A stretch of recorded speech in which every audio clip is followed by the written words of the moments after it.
Bom, vamos começar então falando de dengue. Arbovirose, então, de uma maneira mais geral. Então, o que é uma arbovirose? A arbovirose é qualquer doença que seja causada por um arbovírus, né? O que seria um arbovírus? Seria aqueles vírus que são transmitidos, são levados por vetores. Que tipo de vetor? Então, mosquito, mosca, barata, aranha, né? Principalmente os artrópodes. Então, a arbovirose, esse termo arbovirose, vai estar correlacionado com uma transmissão relacionada com vetores. No caso da dengue, zika, febre amarela e chikungunya, elas são consideradas arboviroses porque elas são transmitidas por vetores, né? As 4 doenças são transmitidas então por mosquitos, né? O principal deles é o Aedes aegypti, que é o vetor, e o agente etiológico dessas doenças seria basicamente o vírus, né, que causa cada uma delas. Então aqui a gente não pode falar que ela tem ciclo biológico, tá? Por quê? Porque é uma doença viral. O vírus não tem um ciclo biológico como tem um protozoário, como tem um verme, né? Então tem essa diferença. O vírus ele sofre mutação, ele sofre recombinação genética, então são outros mecanismos, não são mecanismos biológicos, né, de fato que estão acontecendo ali. Bom, quando a gente fala de arbovirose, nós temos que entender. A maioria das arboviroses eles têm RNA na sua composição. Ou seja, quando pede o RT-PCR, que é a reação em cadeia polimerase, né, a gente vai detectar o quê? O RNA do vírus. Tá? Então, pediu o RT-PCR para quê? Para fazer a detecção do RNA, né, do genoma viral, no qual a maioria é RNA. PCR. Eu me perdi, onde é que você está? Estou falando do RNA. Só uma voltadinha. Do quê? Do RNA que você falou. Então assim, quando a pessoa solicita um RT-PCR, que é a reação em cadeia polimerase, né? Reação transversa de cadeia polimerase, você está pedindo o quê? Você está pedindo para conhecer o genoma do vírus. No caso, o genoma aqui é o RNA. Entendeu? Então quando você solicita o RT-PCR é para você ver o material genético do vírus. No caso, o material genético dele aqui é o RNA. Entendeu? Tá. Quando a gente fala que ele tem ciclos epidemiológicos silvestres e urbanos, nós vamos estar relacionado com o quê? Existem alguns vetores que transmitem, por exemplo, doenças urbanas e outras doenças rurais. Um exemplo disso é na febre amarela. Por quê? Na febre amarela nós temos o Aedes aegypti transmitindo a febre amarela urbana e o Haemococcus transmitindo a febre amarela rural. Tá? Então são 2 vetores que causam a mesma doença. O que vai diferenciar é o local onde eles estão. O Aedes geralmente encontrado em locais urbanos e o Haemococcus geralmente encontrado, né, em locais silvestres, né, em zonas rurais. Ali nós falamos que ela é uma doença emergente e reemergente. Por quê? Lembrando que doença emergente é aquela que surge como um novo problema de saúde. Por exemplo, a dengue do tipo 5 lá, né, a dengue do tipo 5, ela é uma doença emergente. Por quê? Porque foi descobrida recentemente. Ela surgiu como um novo problema de saúde, a dengue do tipo 5, né, que está sendo estudada agora. Já a dengue 1, 2, 3 e 4 são doenças reemergentes. Por quê? Porque elas aconteciam em um certo período de tempo, ficavam um tempo num controle e depois subia novamente os casos. Né? Ou seja, começava, controlava, subia. Começava, controlava, subia. Por isso que a gente fala que ela tem essa plasticidade, né? Essa capacidade de ser tanto emergente quanto reemergente. É uma doença que causa principalmente fenômenos febris em humanos, né? E como ela é uma doença causada por vetores, né? Por mosquitos, mais especificamente, as áreas endêmicas serão aquelas regiões que vão apresentar florestas tropicais, climas tropicais, áreas bastante úmidas, né? No caso da região amazônica, ao norte do Mato Grosso, né? Rondônia. Então, assim, toda a região norte do nosso país vai ter um amplo espectro de chuva e floresta, o que é perfeito para a proliferação do vetor ali conseguir se multiplicar e transmitir, né, a doença de fato. Bom, aqui está só falando, né, que é uma doença viral transmitida por artrópodes, lembrando que os artrópodes podem ser tanto o mosquito quanto os carrapatos, né, e tudo mais. Bom, isso aqui é importante, por quê? Eu estava falando das 4 doenças lá, então nós temos dengue, zika, febre amarela e a febre chikungunya, né? Bom, quando a gente fala, né, dos agentes etiológicos dessas doenças, nós temos o quê? Tanto a dengue, quanto a zika, quanto a febre amarela, elas possuem o mesmo agente etiológico. Por quê? É o flavivírus, certo? Da família Flaviviridae. Ou seja, dengue, zika, febre amarela. Apresentam o mesmo agente etiológico. É o vírus flavivírus da família Flaviviridae. O diferencial aqui vai ser a chikungunya. Por quê? Porque a chikungunya ela apresenta como agente etiológico um vírus do gênero alfavírus da família Togaviridae. Tá? Então essa vai ser a diferença das famílias de cada um. Bom, e quando a gente fala disso aqui é interessante principalmente porque, então, dengue 1, 2, 3, 4, todas as dengues, febre amarela e zika são transmitidas pelo flavivírus, então família Flaviviridae. Já o Togaviridae vai transmitir quem? A chikungunya. Então ele é o único isolado, é o único que tem um agente etiológico diferente das demais arboviroses que nós estamos vendo aqui nesse momento, tá? Bom, o que pode contribuir para o aumento do número de casos de arbovirose? Então foi o que eu já tinha falado, a questão de florestas, né? A questão do clima, a questão de ser florestas tropicais, climas tropicais, áreas chuvosas, né? Estações do ano e tudo mais. Então tudo isso vai implicar para que o vetor consiga se multiplicar de uma maneira adequada. Tá? Tem invasão também, né? A urbanização, isso. Foi quando você falar que nem lá na leishmaniose, né, que tem os perfis epidemiológicos. Então, por exemplo, quando a pessoa adentra uma área que é endêmica do mosquito, ele vai causar um devastamento naquele local e o mosquito vai urbanizar outras áreas. Então, ele vai sair do habitat natural dele, que é a floresta, e vai para onde? Para os seres humanos, obviamente, vai infectar outros locais, outras pessoas. Por isso que a gente fala que é uma urbanização dos vetores. Tá? Quando a gente fala agente etiológico da chikungunya, a gente vai falar o alfavírus ou o alfaviridae? Não, alfavírus. Togaviridae é a família do alfavírus. Isso, é a família que ele está. Os outros agentes etiológicos a gente fala o flavivírus. Flavivírus, a família Flaviviridae, né? Então, aqui estão os locais, urbanização não planejada, controle ineficiente do Aedes, que é o vetor dessas doenças. Isso aqui também, co-circulação de vários sorotipos. Por quê? A dengue, nós vimos que já tem 4 sorotipos confirmados, né, e o 5º ainda está sendo estudado. No entanto, que a gente tem que entender, às vezes a pessoa pega a dengue uma vez, pega outra, mas são vários tipos de dengue, né? Então por isso que é difícil você controlar essas doenças, certo? Que nem a malária, você pode pegar 4 tipos de malária, 4 tipos de dengue, vários tipos de leishmaniose. Então é isso que vai fazer essa infecção constante aí que está acontecendo, né? Bom, aqui nós temos esse quadro aqui, ele vai diferenciar as 3 doenças, mas eu vou voltar nele no final, tá? Esse aqui também, aí depois a gente volta nele, tá?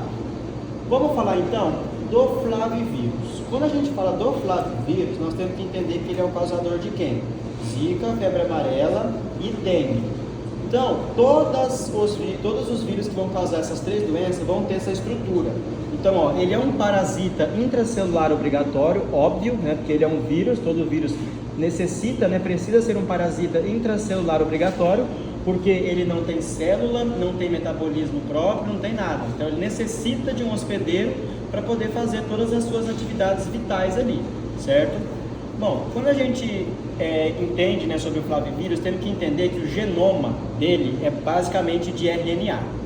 Ou seja, quando vai fazer o RT-PCR, vai pesquisar o quê? O genoma, vai pesquisar o RNA do flavivírus, certo? Por isso que é importante. Então você descobre na hora, não tem como não ser. Na hora que você fez o RT-PCR, você crava na hora. Ponto. Isso aqui é um flavivírus, né? Agora, o que vai dar as diferenciações lá serão outros métodos de diagnóstico e os sinais clínicos, né, que vão atuar nesse diagnóstico também.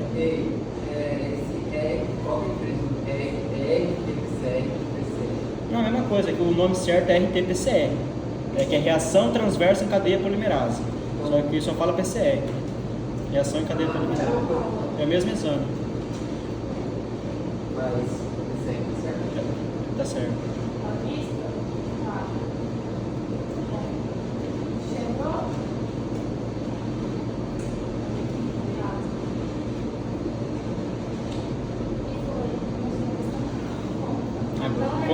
Começou?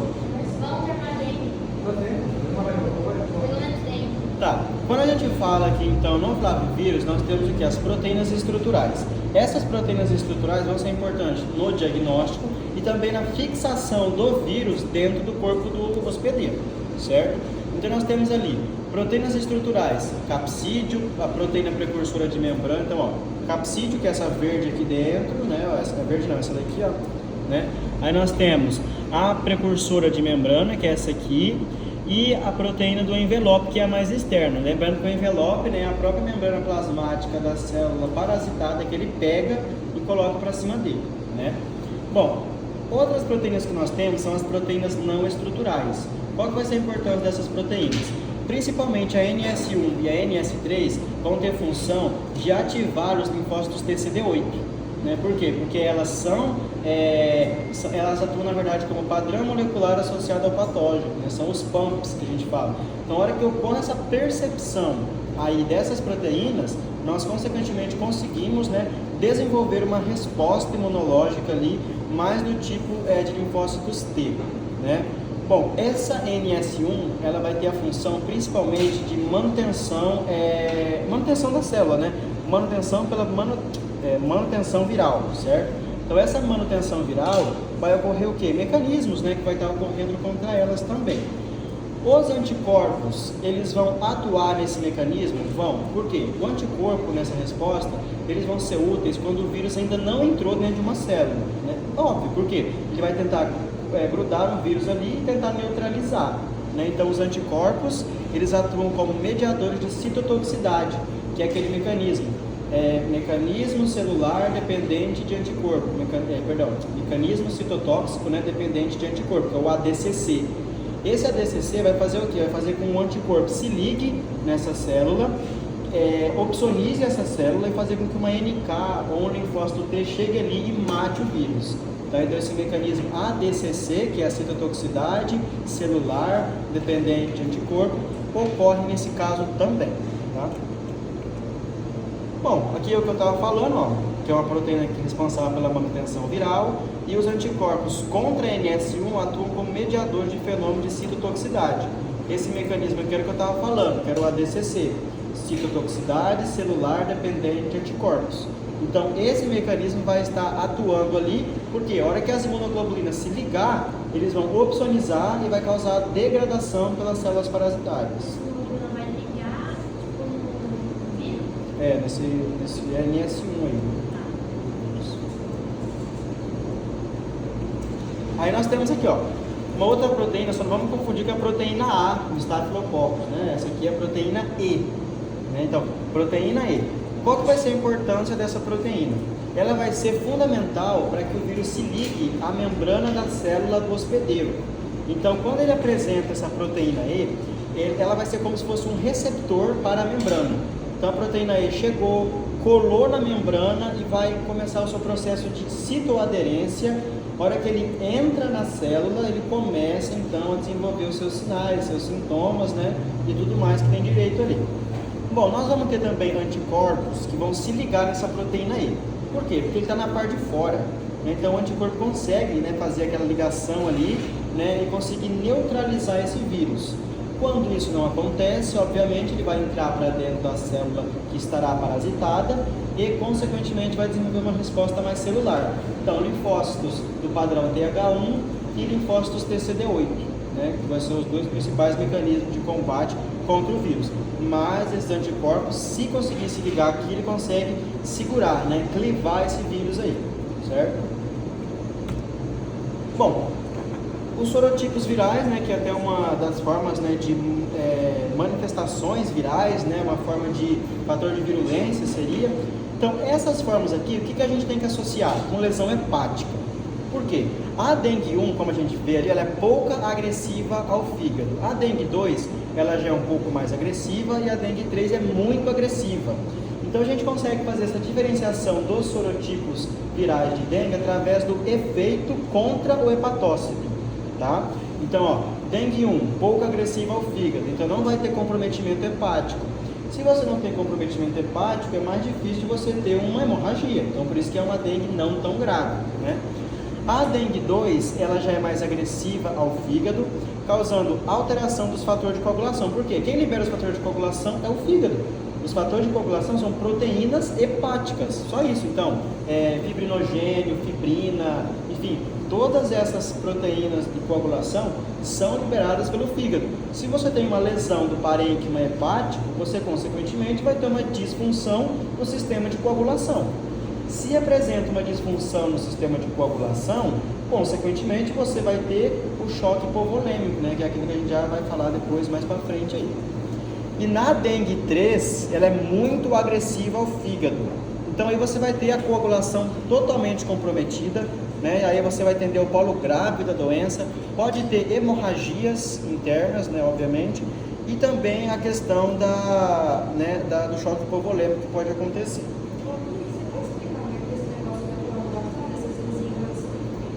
Não, são proteínas. Porque o fígado que libera os fatores de coagulação, né? As proteínas que são responsáveis pela coagulação sanguínea. Se o fígado está lesado, ele não vai conseguir liberar de forma efetiva essas proteínas. Então, consequentemente, você vai poder ter um problema, né, nos fatores de coagulação, né, na coagulação sanguínea, e vai poder ter uma hemorragia leve no caso da dengue 2. Na dengue 3, que é um acometimento mais severo, consequentemente você vai ter uma alta agressividade ao fígado, entendeu? Porque você vai ter uma hemorragia gravíssima. Tá? É isso que a gente teria que colocar na prova, né? Se caiu uma questão aberta dos tipos de dengue.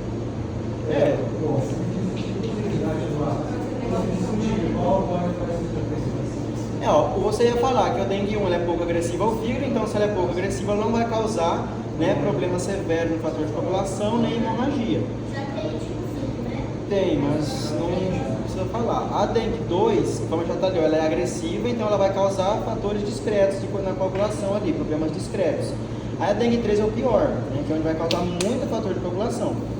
A dengue 4 não tem muita especificidade sobre ela, então não sei como é que eu colocaria. Porque... Não, colocar assim, segundo estudos realizados, não se tem muita informação sobre sua patogenicidade. É o que está no slide. Então, ali, poucas informações sobre sua patogenicidade. Então, o vírus da dengue é entropismo transepático. É entropismo hepático. Isso. Bom, isso aqui são os tipos de dengue, né, que é o polo grave e o polo não grave. Isso aqui a gente, para poder fazer essa diferenciação, a gente vai ter a dengue sem gravidade, que é aquela dengue mais simples, no qual você tem um padrão de resposta adequado, né? Então, você vai ter febre, calafrio, né, dores musculares, dor atrás do olho, né, que fica aquela dor retroorbitária, né? Então, assim, são sintomas mais simples, vamos dizer assim. Agora, a dengue com sinais de alarme, já tem que pensar no quê? Discretas hemorragias, talvez um choque hipovolêmico. Agora, na grave, não. Aí o choque hipovolêmico vem altamente, você tem aumento da permeabilidade vascular, por conta das atividades das citocinas que estão sendo liberadas ali, aumenta a permeabilidade vascular, extravasa líquido do capilar para o interstício. Então, você pode ter edema e também você vai ter a queda do tônus vascular. Então, você vai diminuir o número, né, a quantidade de líquido que está dentro do capilar. Se você diminuir a quantidade de líquido que está dentro do capilar, você diminui a pressão, porque cai a resistência vascular periférica. Então, se cai a resistência vascular periférica, cai a pressão. A pessoa fica com uma hipotensão e pode chegar até a desmaiar nesses casos, né? Por isso tem que tomar cuidado com a questão da dengue grave, né? Aí, ó, como eu estava falando, ó, sem gravidade, que é aquela mais simples, né? Os sinais de alarme, que seriam os sintomas. E a dengue grave seria o choque hipovolêmico, hemorragia e comprometimento hepático. Bom, vamos lá agora. Falar da fisiopatologia, né?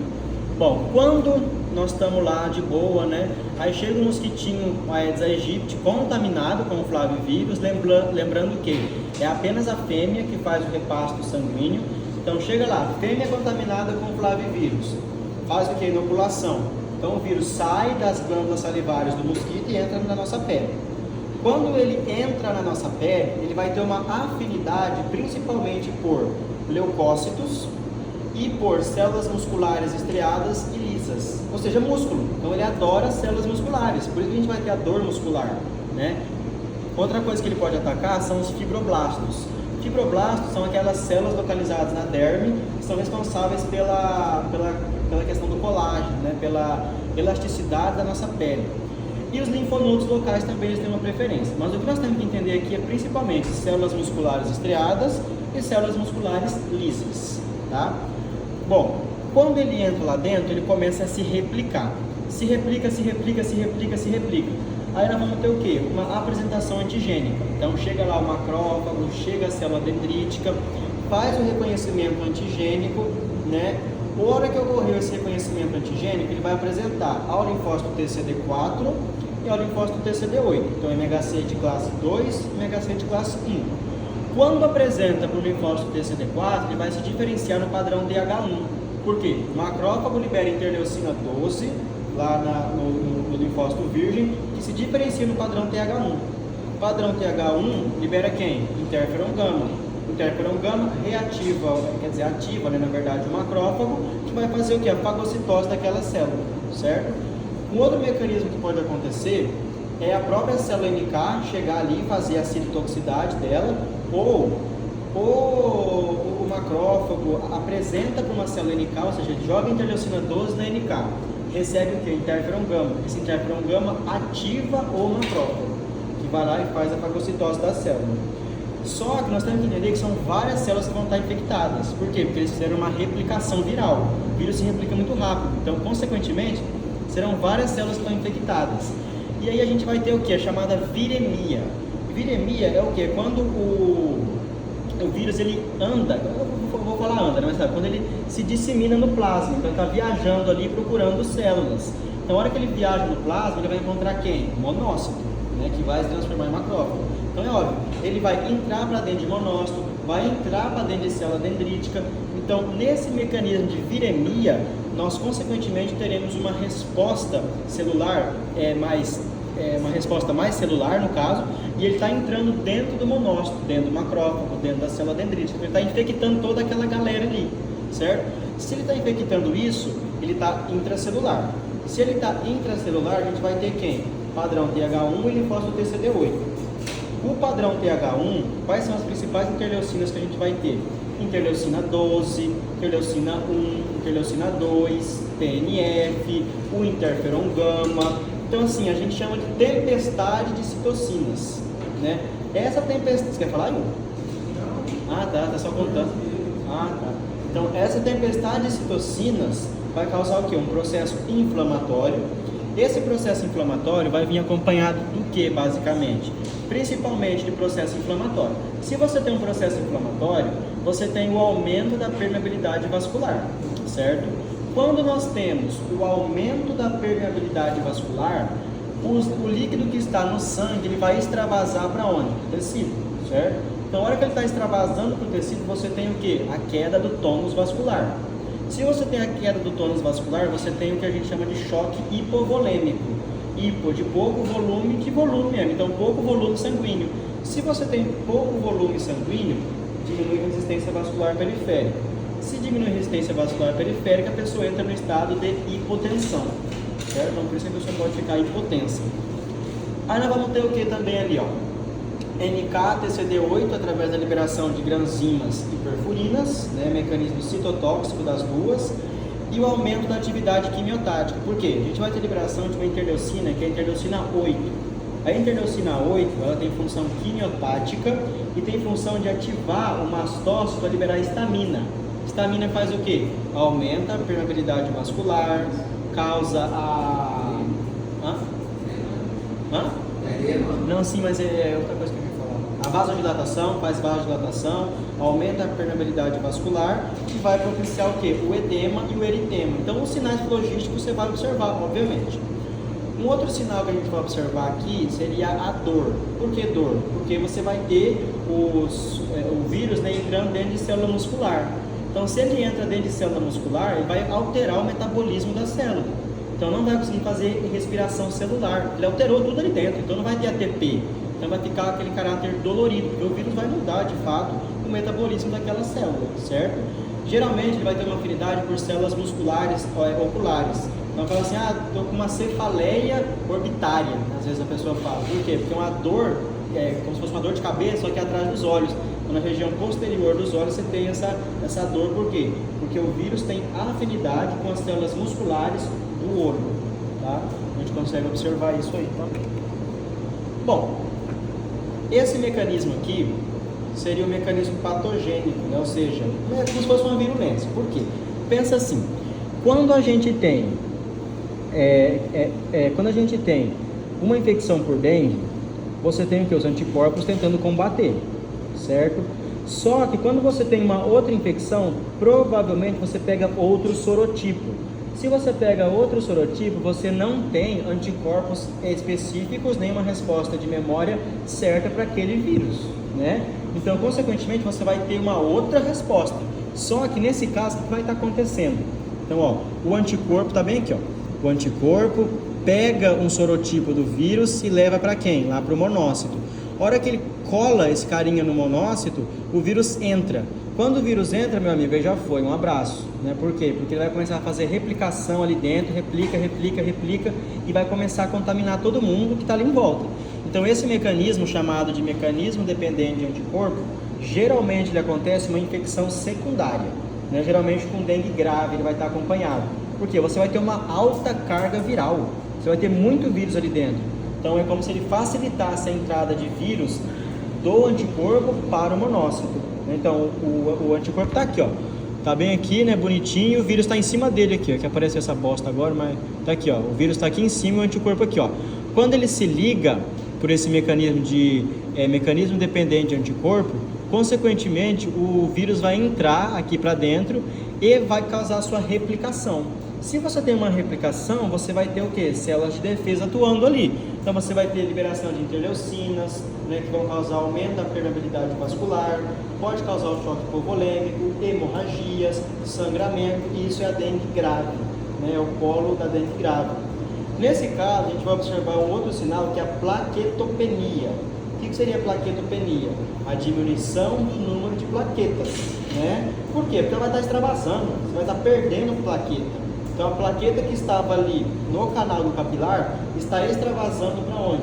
Para o interstício, né? Se ela está extravasando para o interstício, você não tem plaqueta.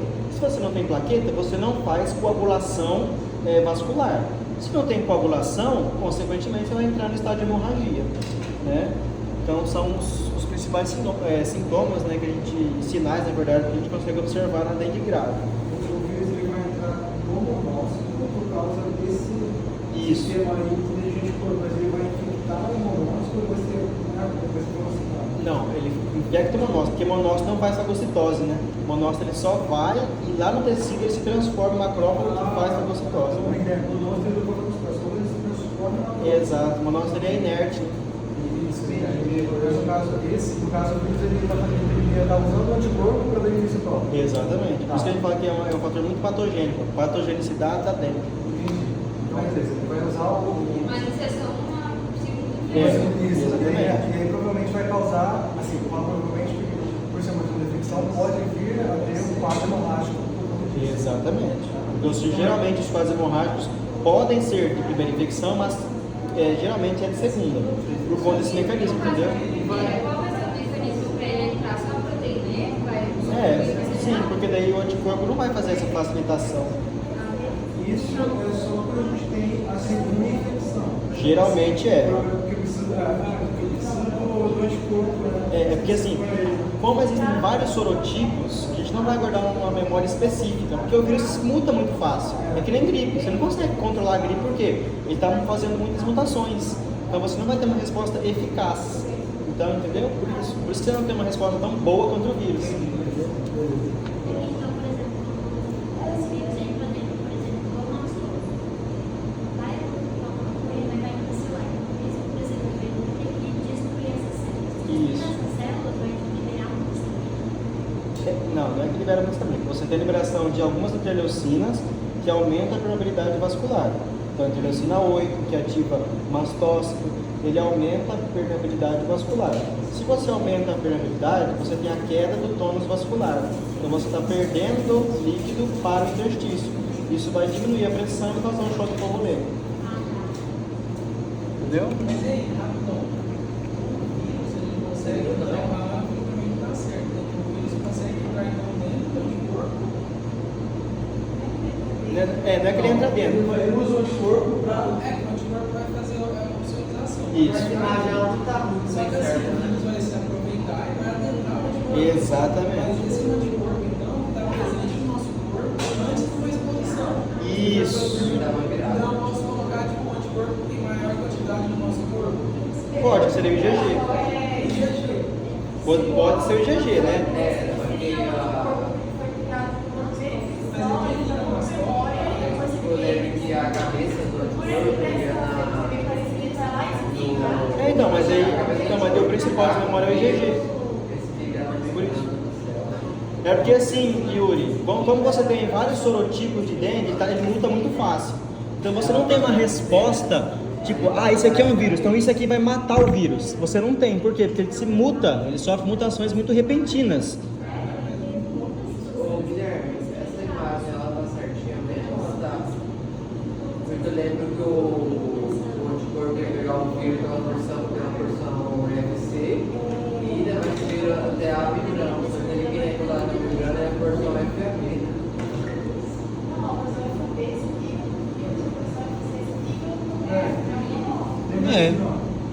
FAB, FAB, Força Aérea Brasileira, para atacar. Ele que vai ser Tá. Aqui, ó. Então aqui tá o mecanismo de novo, ó. Então veja, vírus da dengue fez o que, ó? Pegou ele pela porção FAB, apresentou pela porção FC e o vírus, que não é bobo nem nada, usa isso como uma facilitação. Então ele adentra e sofre o quê? Um aumento da carga viral, ou seja, viremia, vai contaminar muita gente ali. Entendeu? Então você vai ter uma alta carga parasitária, né? Alta infecção por células ali dentro. O que a gente pode ter dois polos aqui? Ou a gente tem muito anticorpo ou muito vírus. Se a gente tiver muito vírus, a gente vai ter o quê? Uma tempestade de citocina, é óbvio. Por quê? Quanto mais vírus, mais citocina a gente vai ter que liberar para tentar combater. Isso é bom ou ruim? É ruim do ponto de vista fisiológico, mas é bom para matar o vírus, né? No entanto, vai ser ruim para nós, porque vai ter inflamação, aumento da permeabilidade, dor, edema, vasodilatação, né, necrose. Então pode acontecer os sinais cardinais que são ruins, né, para nós, mas é bom para o ponto de vista fisiopatológico. Ou você tem muito anticorpo, ou seja, chegou muito anticorpo ali para se grudar, né, para se segurar ali no vírus, e aí você vai ter a formação de quê? Imunocomplexos, hipersensibilidade tipo 3. Então você pode ter a formação desses imunocomplexos também. Então, ó, esse quadro aqui embaixo é o principal que nós temos que saber, ó. Então, ó, forte reação inflamatória. Se a gente tem forte reação inflamatória, vai ter interleucina 8, interleucina 1, 2, TNF, interferon gama, que causam o quê? Aumento da permeabilidade vascular. Se você aumenta a permeabilidade vascular, você perde líquido, certo? Então você está perdendo plaqueta, perdendo leucócito. A única coisa que você não perde é hemácia, porque a hemácia não passa, né? Por causa do formato dela. Então você vai ter o hematócrito aumentado e as plaquetas diminuídas. O que seria o hematócrito? É o número de hemácias num certo volume de sangue, só isso. E então você vai ter a diminuição dessas plaquetas e, consequentemente, o aumento do hematócrito, ou seja, muita hemácia ali dentro, né? Então o nome é plaquetopenia, hemoconcentração de hemácias que está ali, e o choque hipovolêmico. Então essa gama de coisas gera o choque hipovolêmico, geralmente associado a uma dengue grave.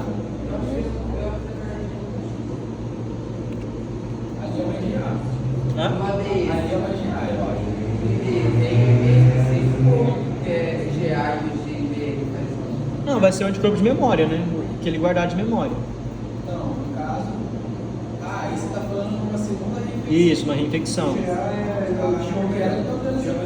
Sim. E era a segunda mais abundante, eu pensei que por estar ali, ela me sinalizaria. Só para eu entender, porque eu não lembrava disso mesmo. Então, Mas tem. Sobre a fisiopatologia da dengue, como discutir isso na prova, a gente vai falar que no primeiro momento tem aplicado um ali, contaminado por causa do vírus, aí a gente vai falar que tem as células musculares, aí depois vai ter essa replicação primária das células musculares, e depois o vírus vai para o sangue, onde ele entra nesse estado de viremia, vai infectar o pulmão, vai infectar macrófagos, células dendríticas, elas vão perceber esse dump, e vão liberar citocinas, TNF, interleucina 1, que dá o processo inflamatório, interleucina 1 também é negócio de febre, todas essas coisas, a gente vai falar isso. Aí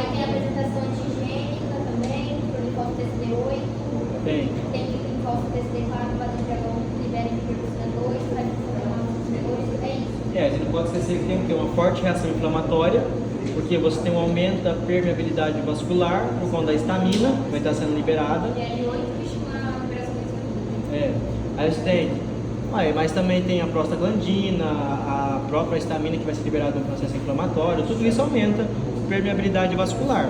Então aumentou muito a permeabilidade vascular, você tem um choque hipovolêmico. Né? Tá. Aqui. Então, ó, aqui só está falando, ó, que a IL-2 estimula o quê? Né? A expansão clonal, tudo mais, ativação. E a IL-8 responsável pela liberação de histamina pelos basófilos, aumentando a permeabilidade vascular. Tá, esse aqui acho que é o principal que nós temos que saber, essas características aqui, ó. Dengue grave, plaquetopenia. Então, o que seria essa plaquetopenia? Diminuição do número de plaquetas, devido quem? O choque hipovolêmico. Então, você tem um choque hipovolêmico, aumento da permeabilidade vascular, as plaquetas estão sendo extravasadas. Você tem hemorragia, porque você tem uma danificação hepática, problema no fator de coagulação, diminuição de plaqueta, então você não vai conseguir coagular, pode ter uma hemorragia. Aumento da permeabilidade capilar, responsável quem? IL-6 e IL-8. Se você tem um aumento da permeabilidade vascular, pode causar hipovolemia e o próprio choque. Lembrando que isso aqui geralmente é uma infecção secundária que a gente vai ter, né? Ativação do sistema complemento, por quem? Por conta da NS1. Lembra, a NS1 é aquela proteína não estrutural do flavivírus. Então, nós podemos fazer a ativação desse sistema complemento também, né? Bom, condições clínicas especiais, lactentes e gestantes. Agora a gente pensa, né? Por que a gestante tem predisposição?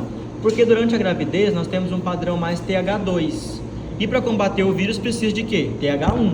Então, obviamente, a gestante vai estar mais suscetível a desenvolver uma dengue do tipo grave, tá?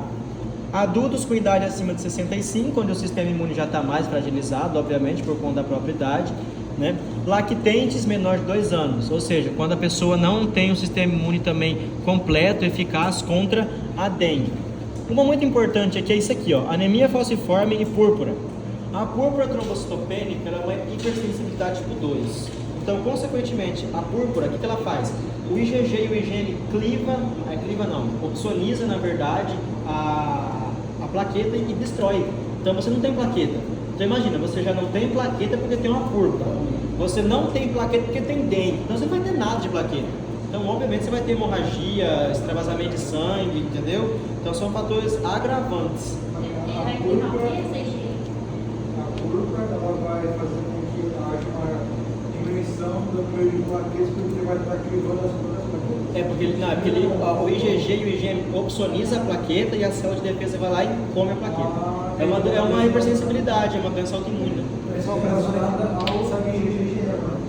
Sabe o que eu estou pensando? Eu falava. Eu mando mensagem para ele, eu vejo se está na hora, eu falava, você não volta, você volta. Tá com medo de perder a vista? Porque Não, de dengue falta pouco. Mas a gente vai ter a vista. É só não procurar, porque vai falar. Aí a gente assiste o vídeo depois, manda falar isso, não vai ficar imenso. Aí nós temos anemia falciforme, obviamente, é uma anemia, então também é uma doença autoimune, né, tudo mais, tem essa correlação com a dengue crônica, né? Bom, isso aqui são os grupos de dengue. Então, quando a gente fala dos grupos de dengue, tem que analisar com quem? Com a prova do laço. A prova do laço? A prova do laço ela vai detectar fragilidade capilar, ou seja, o tanto que o seu capilar suporta, né, realmente de pressão ali. Então, ó, a dengue do grupo A, ela é aquela sem sangramento, né? Então, ela é bem tranquila, é aquela sem risco de comorbidade, sem risco de infecção. É o primeiro grupo, é o mais tranquilo. O grupo B é aquela que a gente pode ter um sangramento ou um sangramento causado pela própria prova do laço. Ou seja, é um pouco pior que a A, só que ela não é tão pior porque você não tem hemorragia, né? Agora, na C, você pode ter sangramento presente, né? Só que você não tem queda do choque hipovolêmico, então você não tem choque hipovolêmico. No grupo D, você tem choque hipovolêmico e tem tudo ruim, né? Isso estaria relacionado a dengue 2. E 3 e 4, não. Então, vocês são... A dengue é mais simples, né? Mas... Não tem sangramento. Sim, mas ele fala que o grupo B, ele tem com sangramento da pele espontâneo ou induzido, né? Lá dengue do sorotipo 2, você tem o que? Já vai ter o extravasamento discreto, né? E ali no último, ó, com os sinais de choque. Então você vai ter choque hipovolêmico, manifestação grave. A gente não pode falar que o sorotipo 4 tem isso, porque não sabe. Né? Então não usa como parâmetro. Isso aqui é bem tranquilo, né? Um caso suspeito e um caso confirmado. O suspeito seria mais relacionado, né, com sangramento, letargia, né, e as manifestações clínicas que estão localizadas ali. O caso confirmado é aquele laboratorialmente confirmado. Então, RT-PCR, né, que você vai fazer ali para fazer o diagnóstico, dosagem de proteína C reativa, que é marcador de processo inflamatório, certo? Então, todos esses métodos de diagnóstico podem ser utilizados nesse caso aí. Bom, vamos falar aqui, ó. Então, o diagnóstico. O primeiro diagnóstico que a gente vê da dengue é o hemograma. Por quê? A gente consegue observar no hemograma um aumento do hematócrito. O que seria o hematócrito? Hematócrito é o número de hemácias concentradas em certa quantidade de volume sanguíneo. Por que nós temos o hematócrito aumentado? Nós temos o aumento da permeabilidade vascular. Quando você aumenta a permeabilidade, você perde... Quando você tem aumento da permeabilidade, você perde quem? Plaqueta e leucócito. A hemácia não passa por conta do seu formato, né? Então, por isso que você vai ter o aumento do hematócrito. Você pode ter uma trombocitopenia ou plaquetopenia, mesma coisa, porque você está perdendo, está extravasando plaquetas ali para o interior do interstício. Isso aqui é muito variável. Leucocitopenia até leucocitose. Você pode ter desde pouco ou muito. Por que pouco? Depende do momento que você vai fazer a dosagem, né? Se você tiver com uma viremia muito alta, é óbvio que você vai ter uma leucocitose, porque você vai ter muito leucócito ali tentando combater. Agora, se você for naquele momento que não está na viremia, aí você vai ter pouco.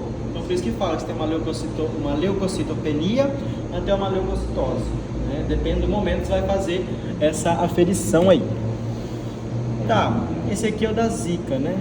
O hematócrito, isso aqui a gente já falou, que seria lá, o mesmo slide, tá?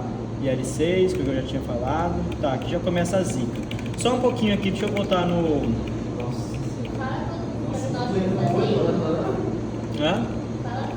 diagnósticos. Então, aí você vai ter os diagnósticos inespecíficos e os específicos, né? Os inespecíficos são aqueles que você são aqueles, né, que a gente vai olhar mais a questão do hemograma, proteína C reativa. Então pensa assim, não específico, hemograma. Então você tem o hemograma e a proteína C reativa. Por quê? A proteína C reativa, ela é marcadora de processo inflamatório. Então você vai fazer a dosagem dela e ver se ela está elevada. Se estiver elevada, você tem um processo inflamatório. Pode falar que é dengue? Não, porque não é só a dengue que causa o processo inflamatório. Por isso que ela é inespecífica, né? Não, aumentar. Porque tem que ter massa, né? Esse negócio de pedir, eu acho que entendi errado. O quê? Por que é inespecífico? Não, então, o hemograma, o PCR, eles são inespecíficos, por quê? Não é apenas a dengue que vai ter o PCR elevado. Então, por exemplo, proteína C reativa elevada é marcador de qualquer processo inflamatório. Então, qualquer doença que causa um processo inflamatório vai ter a proteína C reativa elevada. Você não pode falar, proteína C reativa elevada, é dengue. Não, não é dengue, pode ser qualquer coisa. Entendeu? Vai depender de qual é o processo inflamatório da doença. Tá? Eu entendi PCR como teste PCR. Não, proteína C reativa. Exatamente. Ele vai para selecionar se tem informação ou não. O inespecífico da dengue só vai ser hemograma e proteína C reativa. E você pode também fazer a função hepática, na dengue 2 e dengue 3, principalmente, porque dengue 2 e dengue 3, você tem acometimento hepático. Punção hepática? Não, função não, você vai fazer TGO e TGP. Transaminado inespecífico, porque não é só eles que dá isso, né? Febre amarela também você faz TGO e TGP, porque você tem acometimento hepático. Então, assim, tudo aquilo que não te dá confirmação diagnóstica é inespecífico. Por exemplo, não é apenas dengue que vai causar alteração no TGO e no TGP. É qualquer doença que tenha acometimento hepático. Porque o TGO e o TGP são enzimas hepáticas, né? São marcador de função hepática. Tanto quando você vai fazer exame de rotina, consequentemente o médico pede, geralmente, TGO e TGP, para avaliar a função hepática. Então é como se fosse um rastreio, né? Vai seguir e ver se tem alguma coisa errada ali. TGO e TGP são proteínas hepáticas. São enzimas hepáticas. Lembra lá no metabolismo de proteína? Transaminase oxalacética e transaminase pirúvica. São enzimas que vão degradar alanina, né? Toda para fazer o ciclo da glicose alanina, do piruvato, né? Aquelas coisas lá.